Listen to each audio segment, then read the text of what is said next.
Quand on quitte une longue relation, on s'imagine souvent que c'est la libération, un tout nouveau départ. Mais que se passe-t-il vraiment dans la tête une fois que tout est fini, que les papiers sont signés? Eh bien, des analyses récentes nous montrent un parcours psychologique bien plus complexe, bien plus sinueux qu'on pourrait le croire. Voilà la question centrale.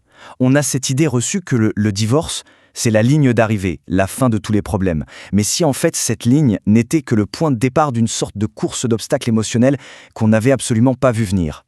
Et tout ça, ça commence par une histoire que le cerveau se raconte à lui-même, qu'il construit de toutes pièces pour se protéger, pour essayer de donner un sens au chaos. C'est vraiment le premier acte de cette pièce psychologique qui se joue à l'intérieur de nous. Cette toute première phase, c'est celle de l'euphorie. On ressent un soulagement tellement intense que ça ressemble à de la joie pure. Mais il faut regarder un peu plus loin, c'est une sorte d'anesthésiant mental. Le cerveau se forge ce mythe d'une évasion quasi héroïque, d'une libération face à une forme d'oppression. C'est un bouclier, en fait. Un bouclier super puissant contre les questions qui dérangent. Quelle est ma part de responsabilité? Et si j'avais fait une erreur? La peur du vide. Tout ça est mis de côté. Mais ce récit de libération, il ne reste pas juste dans la tête. Pour vraiment s'ancrer, il a besoin de carburant. Et ce carburant, il va le trouver à l'extérieur, dans le regard des autres. Surtout pendant les 6 premiers mois. Alors imaginez un peu le cocktail. D'un côté, il y a les proches, les amis, la famille, qui disent « t'as bien fait, c'était la bonne décision ». Et de l'autre, le monde numérique, qui s'ouvre grand les bras. Les applis de rencontres, les réseaux sociaux, c'est un véritable déluge de notifications, de likes, de messages, un vrai shoot de dopamine qui vient confirmer l'histoire qu'on se raconte. Je suis désirable, j'ai eu raison de partir. Et c'est précisément là qu'un échange assez crucial s'opère. Une sorte de troc psychologique.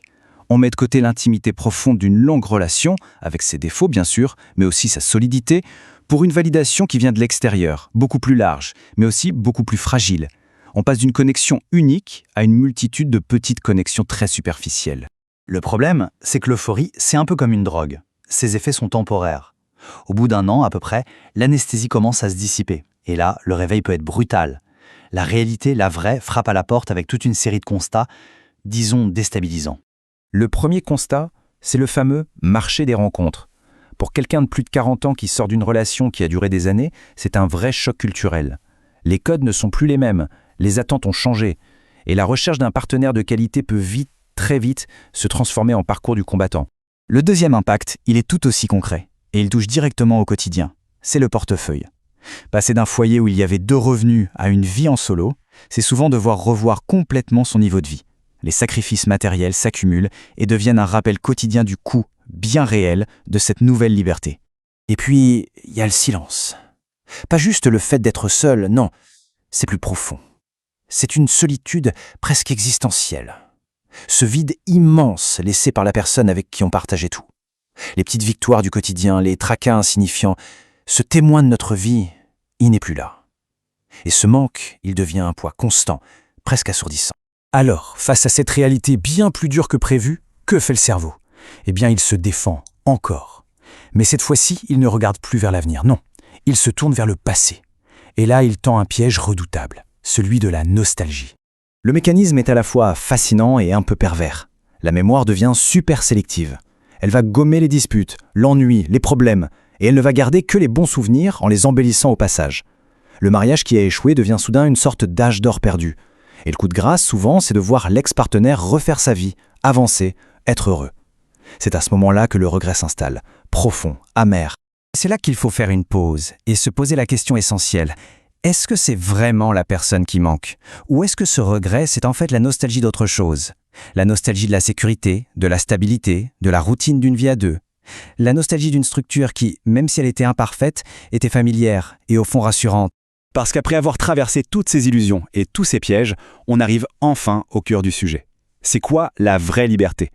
Si ce n'est pas la fuite, si ce n'est pas la validation des autres, alors qu'est-ce que c'est? L'idée fondamentale ici, c'est que le divorce, c'est un changement d'adresse, ce n'est pas un changement de personnalité. On peut changer de maison, changer de partenaire, mais on emmène toujours ses bagages avec soi, ses peurs, ses insécurités, ses schémas de comportement.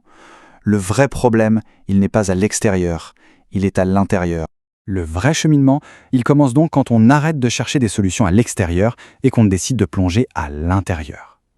Ça demande une introspection hyper honnête, de regarder en face son propre rôle dans l'échec. Et très souvent, ça demande l'aide d'un professionnel pour démêler tous ces nœuds. C'est un chemin exigeant, c'est sûr, mais c'est le seul qui mène à un vrai changement durable. Et ça nous amène à cette idée vraiment forte. La vraie liberté ne vient pas du fait de partir, mais de devenir quelqu'un qui n'a plus besoin de fuir. Tout est là en fait. La liberté, ce n'est pas changer de décor, c'est se transformer soi-même au point de ne plus ressentir ce besoin de s'échapper. C'est d'affronter ses propres démons pour être en paix, peu importe où l'on se trouve. Pour conclure, on pourrait se poser cette question. Et si au final, le but après un divorce, ce n'était pas tant de trouver une nouvelle vie que de construire une nouvelle version de soi-même? Une version qui ne dépend plus des circonstances extérieures pour trouver son équilibre, mais qui le trouve en elle. C'est une pensée à méditer.